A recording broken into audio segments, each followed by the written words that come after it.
puxa, essa pessoa tem tudo na vida. Ela tem uma boa família, ela tem um bom trabalho, ela pode viajar, ela pode desfrutar das melhores coisas. Por que que ela tem diabetes? Essa afirmação faz sentido para você? Esse questionamento procede? Eu tenho certeza que não. Sabe por quê? Porque no caso da doença física palpável, como diabetes, como a pressão alta, como problema de coração, as pessoas compreendem que para além dessas coisas que dão estrutura para a vida e que geralmente melhoram a doença também, como um bom trabalho, uma boa família, como o fato da pessoa poder viajar, se divertir, fazer suas orações, sim, isso é importante, mas existe algo que saiu do controle. Existe algo que adoeceu. E no adoecimento, não é mais uma questão só da pessoa querer melhorar ou fazer um esforço com toda essa estrutura para poder ficar bem.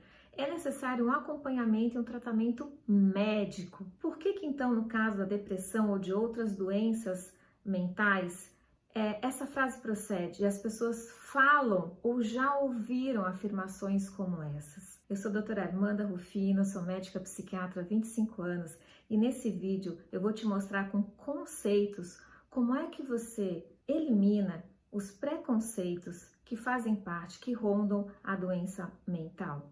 Como funciona o seu cérebro? O que está por trás do seu adoecimento, do adoecimento psíquico das pessoas? Vamos mergulhar? O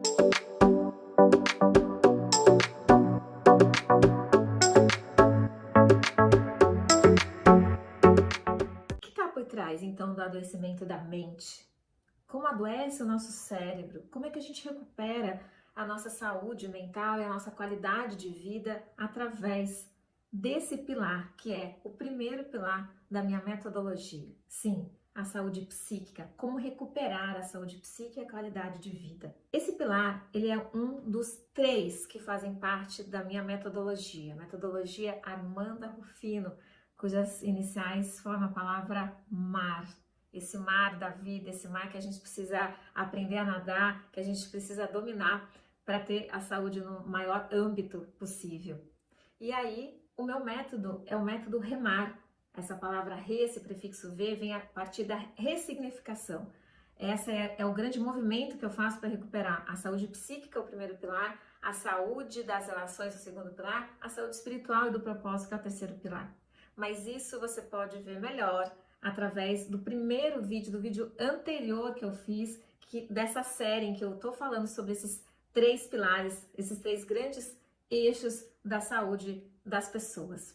Eu vou deixar o link aqui no YouTube. E agora nós vamos então falar sobre esse aspecto tão importante que é a nossa saúde psíquica. Na doença mental, existe sim uma alteração neuroquímica do cérebro. Da mesma maneira como nas doenças físicas, existe um componente de alteração química, no caso do cérebro, alteração da neurotransmissão. O que é a neurotransmissão? A neurotransmissão são as sinapses, são aquelas substâncias envolvidas na comunicação entre os neurônios.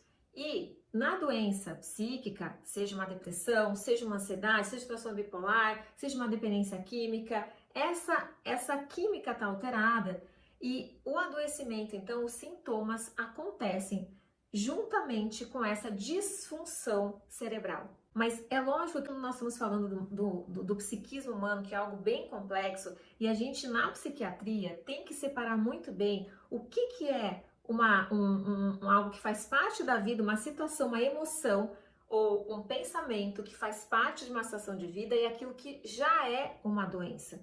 Então, no caso de uma tristeza, vou pegar aqui o exemplo da depressão, que é uma doença tão comum no nosso meio, uma das doenças mais prevalentes na nossa sociedade, que mais compromete as pessoas em termos de trabalho, de funcionamento e mais prevalente na nossa era. É muito importante que eu faço isso sempre com muito critério e muito cuidado, a gente separar, no caso de uma tristeza, de um relato de tristeza, aquilo que faz parte da vida, de um contexto, por exemplo. A pessoa perdeu um ente querido, está vivendo um luto, a pessoa foi despedida do trabalho, a pessoa está com uma preocupação dentro de um relacionamento afetivo.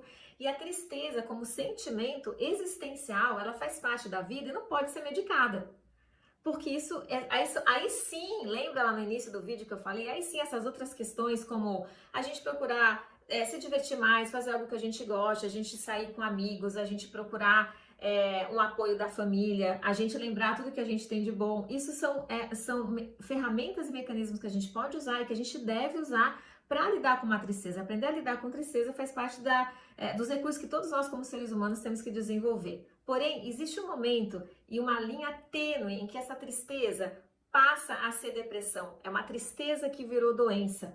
Nesse caso, existe uma alteração química do teu cérebro, coisa que não existe no caso da tristeza, né? Nesse nível, não existe uma alteração patológica, algo que realmente adoeceu e parou de funcionar no cérebro adequadamente. E aí, quando a gente diagnostica a depressão, a gente então passa a ter que usar recursos e a ter que usar ferramentas dentro do escopo da medicina, como um tratamento médico realmente, né? Porém, aqui nós vamos ter que ficar bem atentos pelo seguinte, algo bem difícil, bem desafiador, é que para a gente justamente fazer esse limite daquilo que é uma tristeza e algo essencial, daquilo que já virou doença, dentro da psiquiatria a gente não tem algo palpável, a gente não consegue fazer isso de maneira de mensurar num exame de sangue ou num raio-x, uma tomografia, como as outras especialidades podem fazer. Se eu tenho dúvida se a pessoa tá comendo bastante doce, tá com algumas alterações, alguns sintomas, se isso já é um abuso, por exemplo, de comer doce, se já é uma diabetes, é só pedir um exame de sangue e ver uma glicemia ou algum exame mais específico, uma hemoglobina glicada, para ver se a pessoa realmente está com diabetes. Mas no caso da depressão, a gente não tem um exame para pedir e nem a gente vê como uma perna quebrada, como um osso que está quebrado. Justamente por isso é muito difícil as pessoas reconhecerem que isso é doença. E aí, a gente é muito São Tomé como ser humano. Quando a gente não vê, a gente não crê, a gente acha que não existe. Então aí, quando a pessoa fica deprimida e essa tristeza passa desse ponto para virar doença, as pessoas olham para quem está deprimido e dizem que isso é frescura, que isso é corpo mole, que isso é uma questão de caráter, de fraqueza, que isso é porque a pessoa não tem fé suficiente, porque ela não está se distraindo, não tá sendo grata às coisas boas que ela tem na vida. E aí, justamente, nesse contexto, é muito difícil a pessoa reconhecer que está doente, é muito difícil a pessoa procurar ajuda, e às vezes as pessoas chegam no psiquiatra muito adoecidas, porque elas adiaram muito esse ponto de procurar ajuda. E eu gostaria de deixar um alerta para você, eu gostaria de deixar essa pergunta para você. Como é que você lida com aquilo que você não vê? Como é que você consegue dar uma direção e você consegue uma condução para aquilo que não é palpável? Porque o fato de a gente não conseguir medir a depressão, a doença psíquica ou outras coisas na nossa vida, não quer dizer que não exista. E aí a psiquiatria conseguiu, como metodologia, embora a gente não tenha um exame de sangue ou de imagem para fazer um diagnóstico, a gente tem nossas diretrizes, nossos manuais diagnósticos, através de estudos globais que foram feitos, de estatística e tudo mais, que conseguiram classificar os sintomas de depressão, o que todas as pessoas têm quando elas têm depressão. E os eixos para que isso possa estar determinado, né? As características para que isso possa ser determinado e ser avaliado e categorizado, diz respeito a sintomas que têm que estar presentes quando é depressão e também algumas características fundamentais que são os seguintes. Quando é depressão e não é tristeza, isso progressivamente vai piorando. Diferente da tristeza que vai passando com o tempo, o luto vai se resolvendo, a pessoa vai se acomodando a um novo trabalho, ela tem uma outra possibilidade, ela até acredita que foi até melhor o que aconteceu, enfim. Mas isso vai melhorando. Na depressão, gradualmente isso vai piorando com o tempo. Outro critério importante, no caso da depressão, existe um prejuízo funcional muito importante de algumas áreas da vida. Diferente da tristeza, que a gente consegue, mesmo triste, manter o trabalho, manter o relacionamento afetivo, na depressão começa a existir um comprometimento, ou em qualquer doença mental, de áreas da vida, um comprometimento significativo. Então, o comprometimento do trabalho, a pessoa começa a faltar, a não ir no trabalho, a não render como antes. Nas relações ela começa a ficar irritada, impaciente, ela começa a ficar muito diferente do que ela é. Então, ela não era assim, diferentemente da tristeza, que mantém a pessoa no nível de personalidade e funcionamento que ela tem, na depressão a pessoa fica de um jeito muito diferente do que ela é. Então, ela não é assim, ela está doente. E eu posso afirmar para vocês que tão ruim quanto a gente dá remédio para tristeza, para coisas que são existenciais, que não é o caso e muitas vezes acontece, porque tanto o médico quanto o paciente usa a medicação para buscar um alívio imediato e não usar outros recursos que são necessários. Então, tão ruim quanto a gente dá remédio para o que é existencial, é a gente não dar remédio ou não tratar quando é doença. Quando é doença, essas outras coisas da vida, esses outros recursos não vão conseguir fazer o efeito, justamente porque em termos do contexto existe uma alteração química, uma alteração de adoecimento que necessita do remédio para que a pessoa possa melhorar. Não está mais no controle dela. ela precisa de um tratamento médico. Mas atenção, sim, as coisas saem fora do controle, você precisa de tratamento médico, porém, tem sempre algo que está no seu controle. Eu sempre falo para os pacientes e para a família. Quando você adoece, você realmente tem que lidar com aspectos e com coisas que não estão mais no seu controle. Porém, o que está no seu controle sempre, como paciente, como familiar, é compreender o que está vendo com você e pedir ajuda. E estar disposto a fazer aquilo que só você pode fazer ao longo do teu tratamento. Receber os recursos, colocar em prática, fazer algo de bom com o que você está recebendo e justamente então assumir o seu papel dentro de uma metodologia maior, de um suporte maior que você está recebendo médico, para que você possa ter condições de ter ajuda para sair dessa situação. E eu sempre falo isso, sempre comento isso com os meus pacientes. Quando a gente consegue fazer esse diagnóstico, quando o paciente consegue finalmente chegar em nós, um especialista, para fazer o tratamento adequado, existe essa perspectiva de melhora. Isso é realmente algo que vai ser determinante para que ele recupere, para que ele se trate da doença mental que ele tem e que ele recupere sua saúde mental, psíquica, emocional, enfim, que ele realmente resgate também a qualidade de vida dele. Porém, eu quero deixar aqui um ponto muito importante ressaltado. Eu quero te fazer uma pergunta muito importante, na verdade, que é a seguinte: quando a gente reconhece o sintoma, quando você tem um sintoma, ou alguém que você conhece tem um sintoma, você considera então que esse é o início da doença? O sintoma, ele é o início da doença? Onde começa a doença psíquica? Onde começa o adoecimento da mente e do cérebro? No sintoma? E eu quero te dizer que não. Como médica, e diferentemente de outros colegas que eu tenho, eu considero o sintoma como o final da doença, não o início. O sintoma, ele é só a pontinha do iceberg. Ele é a pata do elefante. Mas a doença, ela começou muito antes. O iceberg, você tá vendo a ponta, mas para baixo dele tem uma camada imensa de gelo. Você tem que submergir muito profundamente para ver onde começa o iceberg.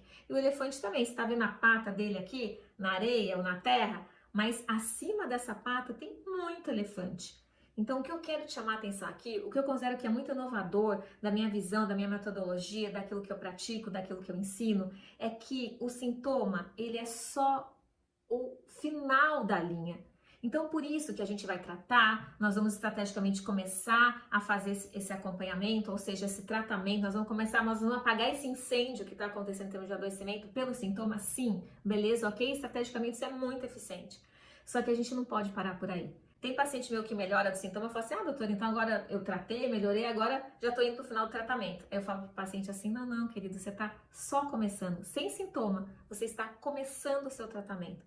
Por quê? Porque sem sintoma, agora que você voltou a comer, a dormir, a regular teu humor, agora que você parou de ter crise de pânico, que você estabilizou sua ansiedade, agora sim você então tem condições de olhar para o restante do elefante e agora você tem condições de submergir para olhar para o fundo do iceberg. Então esse é um ponto importantíssimo, é um grande diferencial da minha metodologia, que é justamente considerar o sintoma como algo extremamente necessário de ser detectado, visto, diagnosticado, é um excelente começo, é aquilo que a gente pode inicialmente começar fazendo, apagamos o incêndio, ok? Só que aí então agora nós vamos para a parte mais importante, que é olhar para a origem de tudo isso, onde começou tudo isso, é lá atrás, gente. A doença começa na alma, ela começa lá atrás da nossa infância, ela vem muito lá de trás e o sintoma é um efeito acumulativo muito grande até que o iceberg apareça na superfície do mar e que a pata do elefante seja marcada ali na areia.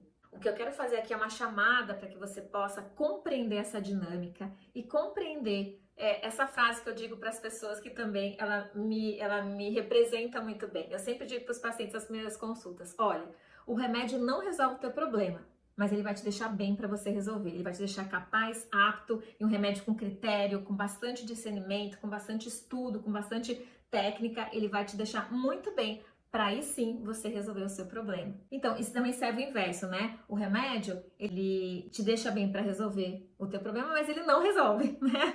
Então, aí que tá.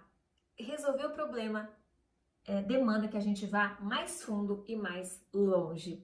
Se você quiser um vídeo explicando justamente essa parte da medicação, como é que entra, como é que a gente usa a medicação, tirar os preconceitos em relação a isso, compreender melhor como é que eu fiz esse tratamento, eu posso fazer um vídeo especificamente sobre isso, mas deixa aqui nos comentários que eu quero que você peça e que eu quero ver se você tem interesse nesse tema para deixar um vídeo para você. E especificamente em relação àquilo que está por trás do sintoma, ao restante do iceberg, ao restante do elefante, você fica aqui pertinho de mim para que você possa saber mais sobre tudo isso, sobre aquilo que nos adoece num nível muito mais profundo, que tem a ver com a nossa infância, com os traumas que a gente viveu lá atrás, na nossa idade na nossa menor idade, né?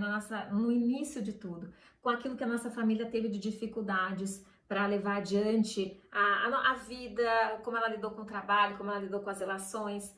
Como é que a gente também pode olhar para o adoecimento através do prisma de como a gente lida com o nosso propósito, com a nossa missão, com a espiritualidade. Então, tudo isso tem a ver com os próximos vídeos que eu vou fazer com a saúde das relações, com a saúde da espiritualidade e do nosso propósito. Se você gostou desse conteúdo, não esqueça de dar um like. Se você quer continuar me seguindo, ampliando seus horizontes, ampliando seu conhecimento, compartilhando comigo tanta coisa que eu ainda tenho para dizer para você, que eu ainda tenho para mostrar para você, que eu ainda tenho para aprender e ensinar com você, ative o sininho para receber notificações. Compartilhe esse vídeo com pessoas que você acredita que vão se beneficiar desse conteúdo e mais do que qualquer outra coisa, coloque em prática tudo que você está vendo, percebendo e ampliando aqui a partir do que a gente está desenvolvendo juntos. Então, é muito bom estar aqui com você, eu me alegro muito por a gente estar compartilhando esse conteúdo e vamos em frente